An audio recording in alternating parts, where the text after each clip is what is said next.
2026 கடகராசிக்காரர்களுக்கு விடிகிறது என்பது உண்மையான வார்த்தையாக இருக்கும். அதுவும் ஜூன் மாதத்திற்கு பிறகு குரு பகவான் அவங்களுடைய ராசியிலேயே வர்றார். ஏங்க போன 8 மாசத்துல ஏதாவது அட்டமத்து சனி முடிஞ்சதற்கு ஏதாவது ஒரு நல்ல பலன் நடந்திருக்கணுமே, ஏன் கடகராசிக்காரர்களுக்கு நடக்கலன்னு சொல்றீங்கன்னா, அஷ்டமத்து சனி அதாவது பட்டகாலிலே படும்னு சொல்லுவாங்க.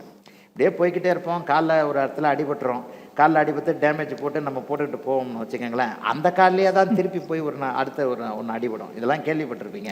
நமக்கே ஏன் இந்த காலில் அடிபடக்கூடாது, அடிபட்ட காலிலே அடிபடுதுன்ற மாதிரி 8ல் இருக்கிற சனி விலகின 4 நாளில் 8ஆம் இடத்துல ராகு உட்கார்ந்தார் கடகராசிக்காரருக்கு. இப்போ உட்காந்துக்கிட்டு இருக்கிறார். இதைத்தான் பட்ட காலிலே படுறதுன்னு சொல்றது. அப்போ விடிஞ்சிருச்சுன்னு சொன்னீங்களே, விடிஞ்சிருச்சுன்னு சொல்றது இந்த வருஷத்துல இருந்து அப்படியே. அதுவும் ஜூன் மாதம் 2ஆம் தேதி. இந்த வருஷம்ன்றது ஒரு 12 மாதம். Okay sir. Life is not a magic. வாழ்க்கை மாயமோ மந்திரமோ கிடையாது. ஒரே நேரத்தில் மாறி. நான் 2026 நல்லா இருப்பீங்கன்னு சொல்றதுனால எல்லாரும் உடனே இப்படி ஆயிட போறதில்ல. Life is not. அதே மாதிரி சூ மந்திரகாலி அப்படின்ற மாதிரி ஒரே ராத்திரில குபேரனாகி யாரும் ஆயிட போறதில்ல. படிப்படியான முன்னேற்றங்கள் கண்டிப்பாக இருக்கும். அது நிலையாகவும் இருக்கும். 60 வருட நம்பிக்கை. Anand banians and briefs.